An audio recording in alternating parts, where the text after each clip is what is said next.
The only streamer that cares. The most important part of any live stream is the chat.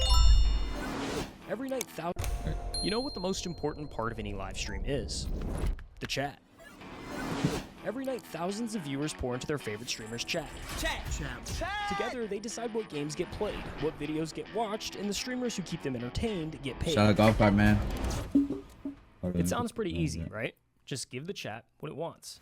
The problem is, chat never wants just one thing. There's thousands of people all asking for something different, and no matter what you do, someone's unhappy. Example. Like last week, I think. Kept asking Jinxie to play GTA RP. That motherfucker was not having it. He crashed out in chat, bro. That shit was crazy. Alright. Fuck it, bro. The biggest streamers learn to follow the majority and keep the party moving, because stopping everything for one unhappy viewer is the cardinal sin of streaming. You don't leave 10,000 people hanging over a single name in the chat. But what happens when the needs of the one are a matter of life and death? My girlfriend of 3 years took her own life in November of 2025. Losing my best friend and the person I love most in the world. I'm feeling like my life is no longer worth living, and I've been falling into a bad habit of drug addiction, leading me to on MDMA in December. I don't want to be here anymore. This is Joe Bartolozzi, and he's one of the only streamers that stops everything when someone needs help. Shout out, bro. Shout out Joe Bart, man. Joe Bart is the fucking GOAT. I always watch the videos when I'm eating and shit, but he's actually too tough. Bro, why is this shit flickering so much? I mean, I could go no light, but it's not gonna flicker like that. It is. I just saw it start. It's like, you do notice the difference. I don't know. But yeah, shout out Joe Bart, man. Joe Bart's fucking goated. He's actually like one of the most down to earth streamers, in my opinion. I'd love to meet him one day. Hopefully, we'll see you soon. If a chatter of mine is coming into my chat saying they're suicidal, I am first and foremost going to read their message. But when you do this, when you make yourself the person people turn to at their lowest, you're also now the one who has to carry the weight of it. Because now you're surrounded by darkness. Today I decided to end everything. Got a shotgun, can't find it in me to love myself. Now you're giving away pieces of yourself to everyone around you. People are genuinely asking me to fix their problems. I can't. Now it feels like the whole world is on your shoulders. Now I'm going, oh, if I stop posting, people are gonna start themselves. That's a heavy weight to pick up, and we wanted to know why. Who is Joe Bartolozzi, and why do you care so deeply about some of the things that you do? I got him on a video. He's gonna react to shit for sure, bro. Bro, when I saw it, he just uploaded like 4 minutes ago. 60 minutes away. It took me that long to start stream. Which is maybe a little deep for 10:30 in the morning, but no, it's all right. Joe Bartolozzi was born on February 6th, 2002, and grew up in southern New Jersey. Joe wasn't the kid you have picked to become famous online. He was the small, quiet kid, the one getting picked last for everything. I was kind of like the lanky kid that didn't really know how to control his body, so that's why I was picked last. But by high school, things started turning around. He hit his growth spurt, got into lifting, and went from being the kid nobody picked to a legitimate athlete. So by Look at him, bro. 2019, What the Joe's a fuck? track athlete at a Catholic prep school in New Jersey, working part-time at a GNC, heading towards a completely normal life. And then a Chinese tech company bought a dying lip-syncing app. TikTok is the latest app to capture the attention of teens and young adults across the world. Happy A musically. Chinese company called ByteDance bought the relatively dead app Musically. They gutted it, rebranded it, and on August 2nd, 2018, TikTok officially hit the App Store. TikTok. Now, early on, TikTok was mostly just the same creators who came over from Musically. So all of those cringy lip-sync videos and the reputation that came with them carried straight over. Going through your parents' divorce is more fun than going through TikTok. for a while there, TikTok as a whole was pretty cringy. Yeah, I used to get made fun of. But even with that reputation, Joe figured he'd try it anyway. He posted his first TikTok in December of 2019. I remember saying I would never I would never download TikTok. Saying that's just, oh, it's only for girls and shit like that. And literally, like, I think 2 months later, I downloaded it, September of 2019. And ever since then, I've been fucking addicted. I'm not gonna lie, bro. Like, TikTok's just too addicting, man. Shit, hold up. My mic's like low-key, man, far from me. But yeah, TikTok's just too addicting, bro. It's too goated. Shout out TikTok, man. and it got a few hundred likes, which is nothing crazy, but it was enough to make him post another one, and he just kept going. Within a few months, he went from pointing at text on a screen to actually talking, ranting straight to the camera about whatever stupid thing pissed him off that day. There's no looking left or right in the urinal at all times. Bro, well, OG Joe Bart TikToks are fucking goated. And then when he started with the earbuds, bro, screaming to the fucking mic, that was peak right there. That's peak Joe Bart right there. No, peak Joe Bart is right now, but that was peak Joe Bart on TikTok, bro. 100%. This is where Joe carved out his lane. He became the loud guy in the beanie who'd yell about people who drink sparkling water or crash out over some DIY tutorial. The coffee pot! Look, there it is. By the time COVID hit, TikTok was becoming a mainstream platform. Suddenly, TikTokers were performing at NBA halftime shows or hanging with the Kardashians. I mean, the D'Amelios were dropping a reality show on Hulu. It was the biggest app in the world, and Joe had gotten in early. 6 months after you started posting, if I'm not mistaken, you had over 1 million followers on TikTok. 2020 TikTok, you could literally post anything, and if it got any amount of views, half the people that saw it would follow you. So now you've got a teenage guy, Yeah. fresh out of high school, with Now it's the millions complete of people opposite. No one watching. follows. Move. But At what do all, you bro. think this does to a person? It's not the same guys as like a Disney star, right? Because I was nowhere near that level. But it's just the idea of like, I was a teenager that's getting clout, and I think 99% of the time, that's bad. And Joe was no exception. All of those views, all that attention that comes with internet fame, it went straight to his Look at his head. jawline, bro. I So went from being a chisel. really insecure. It was like two polar opposites, right? And I had to find the medium. Like I used to be really insecure when I was in like middle school, early high school, to a point where like I started working out, I started doing this, and then it went like full flop to like narcissism. And so it was like an obsession with myself because of insecurity that then inflated my ego to the point where I'm like, oh, I'm awesome. And you can see it in the content from that era. Look The at him, bro. captions, the attitude, the way that he carried himself.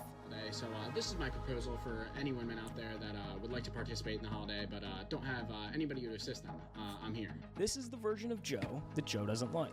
That person in that facade I had to do to create that character actually became me for a short period of time, and I hated it. But as much as Joe hates this version of himself, he also kind of owes everything to him. Because that ego is what gave him the confidence and drive to start making bigger swings in his career. And when you're building yourself from the ground up, those two things can be the difference between success and failure. You see, everyone wants to start their own thing until they realize how much work starting actually takes. Building your website, setting up payments, all the boring stuff. Community tool they build. But stop. Because unlike back to Joe in the business he was just starting to build, it started with diversifying his audience. Because unlike YouTube or Twitch, your follower count is kind of empty on TikTok. You can have 1 million followers on there and make no money, because the platform simply doesn't pay its creators anything worthwhile.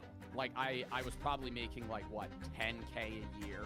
I was making less than minimum wage. So in the summer of That's 2020, so ass, just before bro. starting his freshman year of college, Joe announced his first ever Twitch stream. I'm gonna start streaming video games on Twitch in a day or two. He started moving viewers from TikTok to Twitch, where he'd stream games like Rocket League and Fall Guys. Oh, I got it! I got it! Then he'd take the best moments from those streams and post them to YouTube. By fall of that year, Joe was juggling multiple TikTok uploads a day, streaming on Twitch, making YouTube content, all while managing his classwork in college. What was the schedule like in college? There's so much going on. How do you manage that? It was a lot. Like balancing I can imagine it, streaming bro. and college sucked. But it was so doable. And I hate when streamers say, oh, I really needed to drop out to pursue streaming. Like, get the out of here. I was growing and in college the entire time. Thank you for 3 million followers. 4 million followers! By December, Joe had cleared 5 million followers on TikTok. And just a few months after his first stream, Joe was pulling in nearly 1,000 average viewers on Twitch. Joe Bart's so fucking tough, bro. I was I might glaze it more than Marlon. I'm not gonna lie. The Marlon video, bro. When I watched Marlon's video, I was glazing hella. I might glaze more in this video, 100%, because Joe Bart's just like, yeah, Marlon's sexy, good looking, tall, muscular, sexy. I'm not gonna be like it. But Joe Bart's just like, I don't know, just the way he's just so entertaining, bro. You feel me, bro? My shit keeps flickering. Fuck this shit. He's just so entertaining. It's like he's just goated, bro. He's just him. I gotta figure out why that shit keeps flickering. But he's also muscular. Nice ass jawline. Mocks the fuck out of me, bro. If I go like, if Joe Biden goes like this, he won't have this, bro. I do. Like, come on, bro. I can't. Performance. Joe was constantly studying social media, trying to understand what made videos pop, what people responded to, and why certain videos failed. That confidence had turned into a full-blown obsession. But because of it, Joe was starting to not like the person he saw in the mirror. I'm trying to map out where the ego kind of starts to disappear versus... Like, was there a low point, a moment where you're like, holy shit, I gotta change? Yeah, I don't really, I don't think there was like an aha, right? It wasn't like a light switch flip. It was more over the span of like a 6-month period where I was like, I'm kind of being a dickhead. Yeah. Coupled with a variety of things. So I don't know if you can include this in the video. That's up to you. I tripped on mushrooms for the first time, like, and I hate when people talk about like that being a He's a big ass factor in their life, because it's like, okay, hothead and shit, bro. like that's what made you, really have that light switch. But I think it was like, it was a part of it, like it removed the grooves of life that I have gotten into, and it made me reset to a point where I had to kind of look in myself. A lot of the people that I knew in philosophy classes as well were sharing ideas that, I may have heard but not resonated or understood fully. It was so much like, wow, I'm gonna die one day. I should kind of treat people in a way that's like, this is our only life. And I think I see how that would help. It's like tripping on mushrooms. That shit will mess with you, bro. I've never done it, but like from what I've heard, seen and shit, bro, that shit will fuck with you crazy, like crazy, bro. That should just like change your whole mindset, make you see life in a whole new different way, bro. Oh shit. I accredit my viewers a lot, because in that time, parasocial relationships built a little bit, which is bad. But at the same time, there were people coming to me for the first time going, I want to kill myself. You were chatting to your last streamer because you're ending it all. Whoa, whoa, whoa, whoa, whoa, whoa, whoa, whoa, whoa, whoa, whoa, whoa, whoa, whoa, whoa, whoa. If there was a moment of like lock in, it was that. What happened? One of my subs just said he's gonna kill himself. Dude, do you need help? Because I was going, yeah, even though I'm 19, there are people that actually look up to me in a way that's like, I need to be better at. Life is the best thing that will ever happen, no matter how bad it can get. Yeah. Life is everything, bro. Life is everything. Put yourself in that chair for a second. You're 19 years old. You started streaming to play video games. To have Hold on. Is this the golf cart setup? See, is that a Stream Deck Neo, like the mini ones? Oh shit. Yeah, Apple. Different mouse though. That's not an Apple mouse. And 3 monitors. Fucking main OBS chat. I fuck with it. Look at those speakers too. In that chair for a second. You're 19 years old. You started streaming to play video games, to have fun and make people laugh. And somebody you've never met just told you they're planning their own death. And out of everyone in their life, they picked you to tell. I feel like no one cares and I want to end it all. I have a date planned, so you'll probably never see me again. I want to say you make me laugh a lot. I'm going to kill myself October 2nd. No one will remember me. And this kept happening. Joe would go live, and sooner or later, somebody would show up in a genuine crisis, typing their darkest thoughts into a Twitch chat. Don't want to be a mood killer. I just want to say my family basically bullies me every day, and I can't get them to stop. I've been thinking about suicide a lot. When Joe first started getting these messages from chatters, his initial response was the same as anyone with the hearts would be. He wanted to help. Both on stream and off of it, Joe took the time to talk with those viewers, getting to know them on a personal level and giving them real advice just like you would with a friend. You guys mean the world to me. If you need help with something like that, I can try my best. So that's why I'm kind of chilling or pausing the stream for the last like 15 minutes to talk about this, because that's important. But there's a harsh reality Shout that out Joe, streamers bro. have to learn eventually. Your viewers aren't your friends. They can't be. I have had probably 20 people come to me about themselves, like on live. The first 2 times it's happened, I have tried to like help them, and then it just ended badly in terms of them getting parasocial towards me and then nonstop coming to me. You see, the relationship between a streamer and a viewer is way more complicated than a normal friendship. When you spend hours watching someone through a screen, day after day, your brain starts doing something weird. You pick up their sense of humor. You learn their... It's like, people come to you for that type of thing once, and you obviously like you try to help them out. You don't want that shit happening, but then they keep coming to you, trying to crutch onto you. That's what they gotta like draw. You gotta like draw the line, bro. That shit gotta stop there. Their opinions, their moods, what makes them laugh, and what sets them off. You come to know them the way you'd know a friend, except they have no idea you even exist.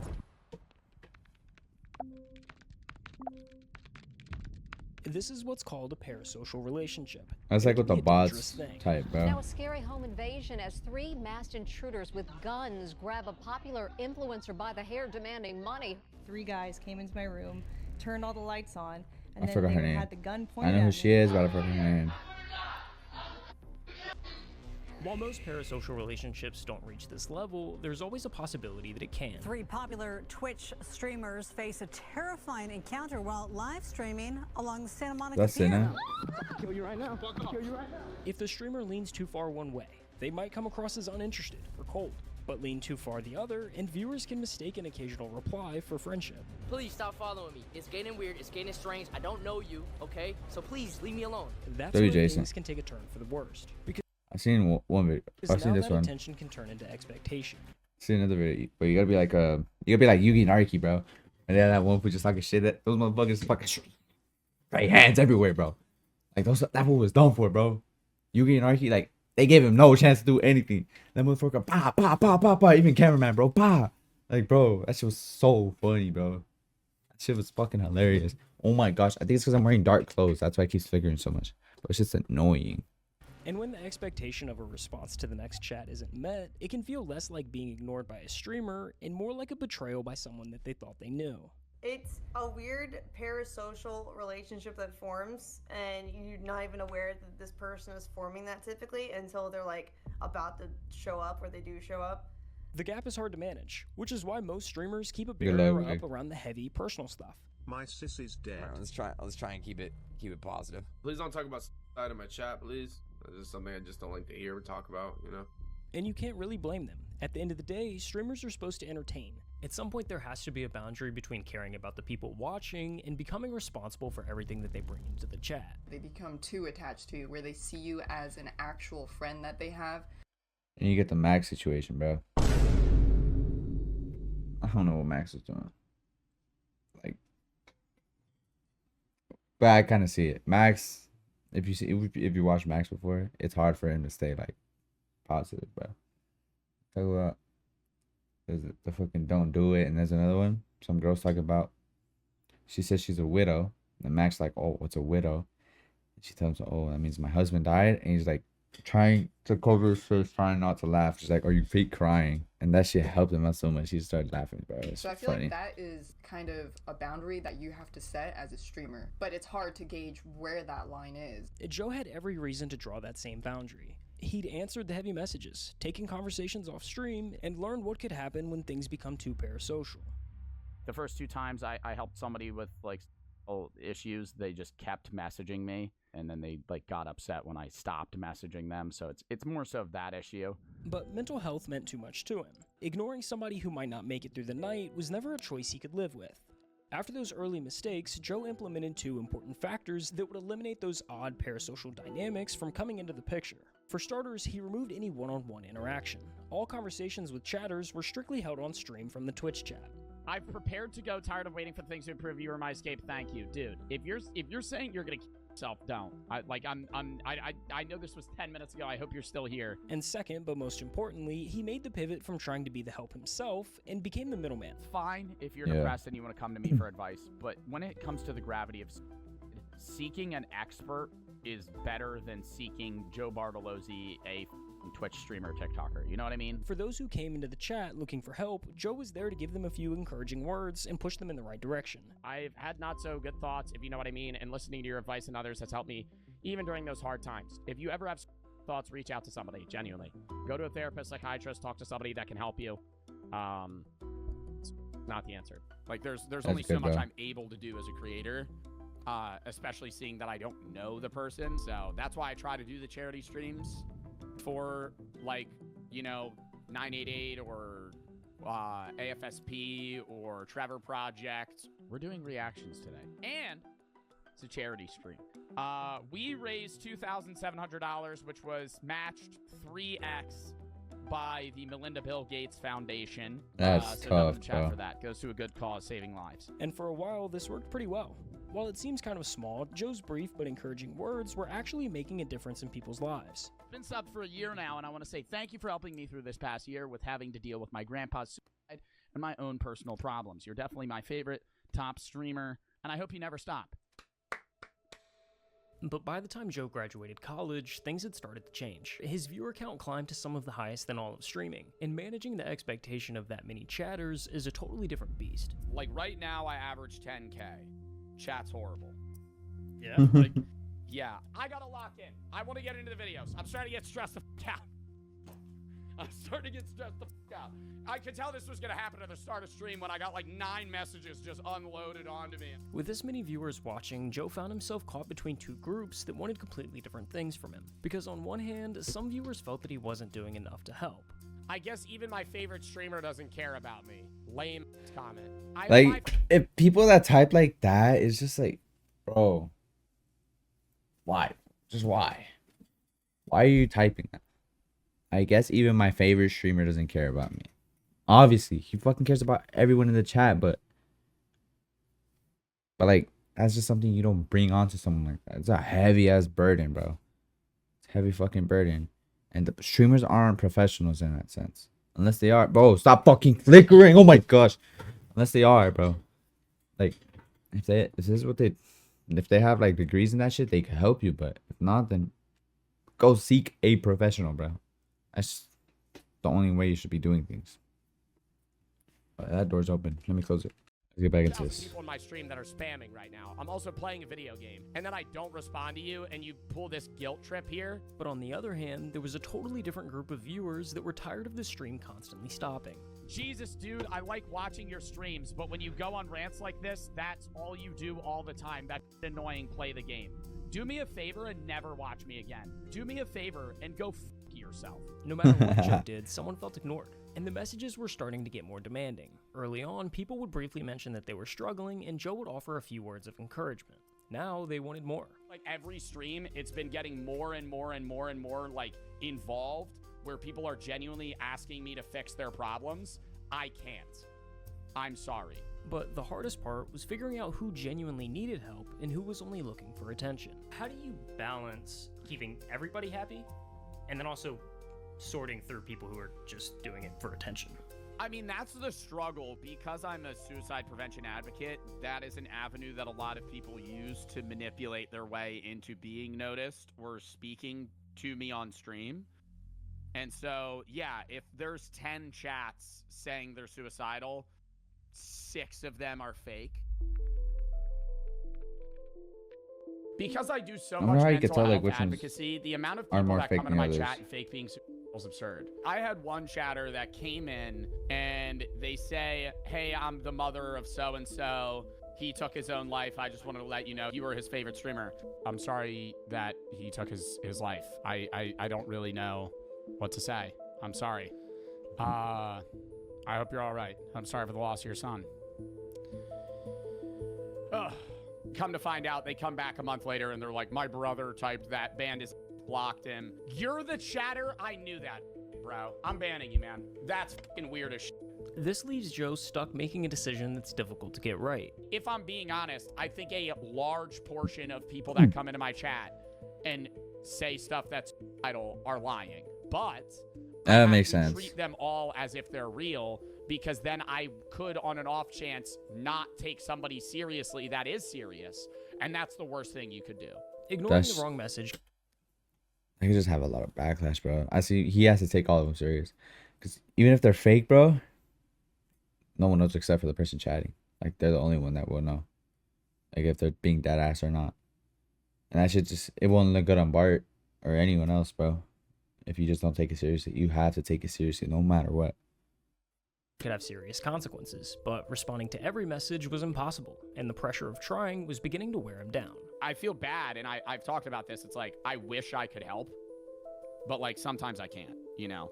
Like there's only so much I'm able to do as a creator, especially seeing that I don't know the person. But there's one message that weighs on Joe the most. It's one that he's heard over and over again, that for some viewers, he's the only reason that they're still alive.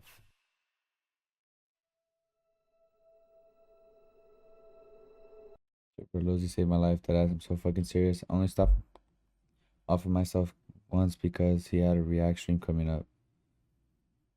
That's crazy, man. Imagine having that much of an impact on someone's life. They think about ending it, but just because you have a stream coming up, a react stream, they want to stay to watch it. They want to stay to watch you, specifically you. But you know how insane that is? They value you over their life. No, it's not like that. But you know what I mean? It's like, because of you, they're still here, bro. It's insane. Shout out Joe, bro. You were there when my dad passed. You saved me from ending my own life more than anyone should. I've realized so much because of you. I can't thank you enough. You unknowingly have helped me with a lot. My life has gotten a lot better since watching you from your philosophy stuff. Never had a favorite streamer until I watched your streams, and it kind of saved my life, no pressure. I wanted to myself, you saved my life. I did not save your life. You saved your own life. Please get the help you need, though. If I'm the only reason that you stopped, wanting to kill yourself in that moment, you need a lot of help outside of just watching my content. When you hear some of those stories, how big of a toll does that take on you? Because, I don't know, I'm watching through some of their clips, talking to people like this. A lot of the chat is asking, who is checking on Joe? I'm starting therapy soon. I'm not saying it's bad to have my videos as something to fall back on to make you feel happier versus I'm suicidal, your videos are the only thing that's keeping me alive. Take a second and think there's a about big what that difference. actually There's a means for the big person difference. receiving it. Somebody just told you that your uploads are load-bearing for their existence. Don't tell me that. I'm glad I'm able to help, man, but get help.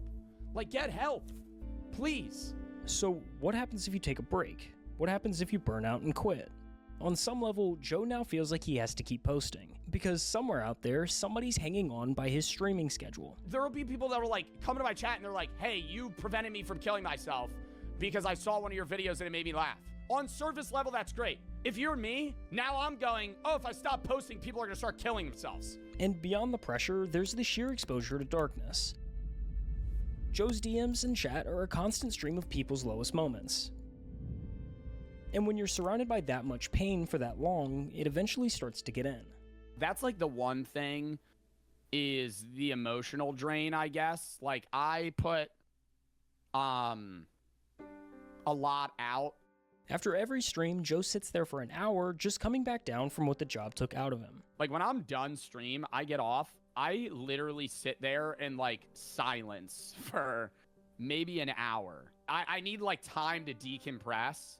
Just yeah, because makes sense. that is a lot at times. It takes a toll, and I've gotten used to it, but it kind of builds. I'll be good for a month, and then there'll be a week where I'm just not there emotionally, I guess. And that's a problem. So the obvious question is, why keep doing it? Every other streamer proved you can just let the messages scroll and the career survives. Joe could put up the full wall tomorrow and nobody could really blame him.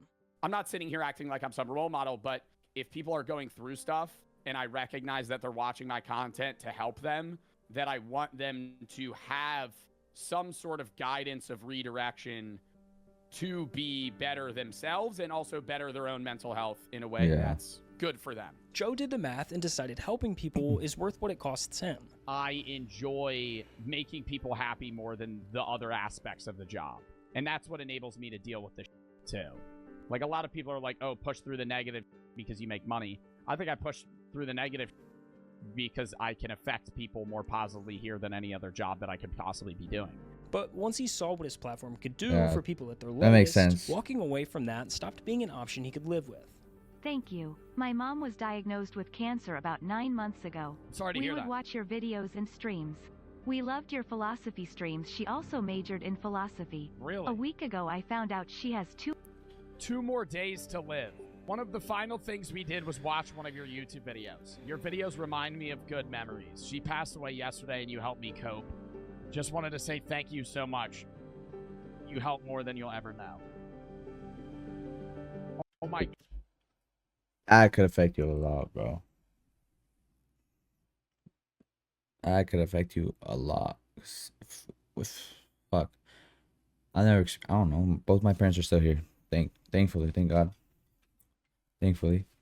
But imagine like something you and your mom or your dad would always do. That's like something you bonded over for a while, years and years, or even just months, and you loved it.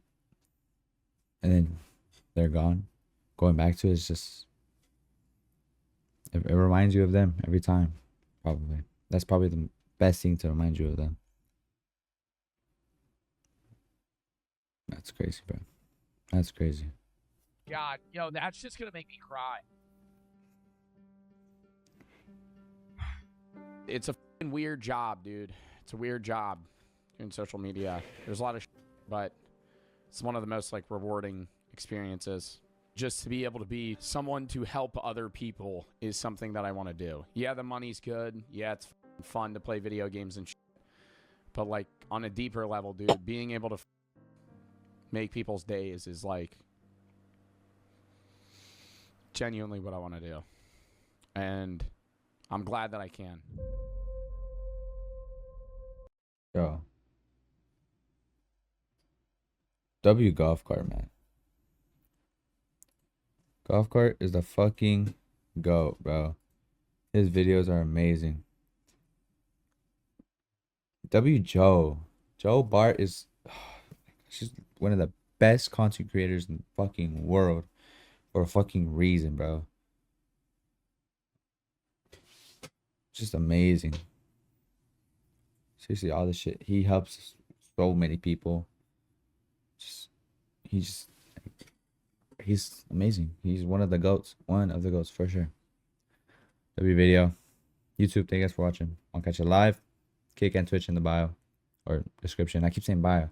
Kick and Twitch in the description. I'll catch you guys next video. Thank you for watching. This is bye.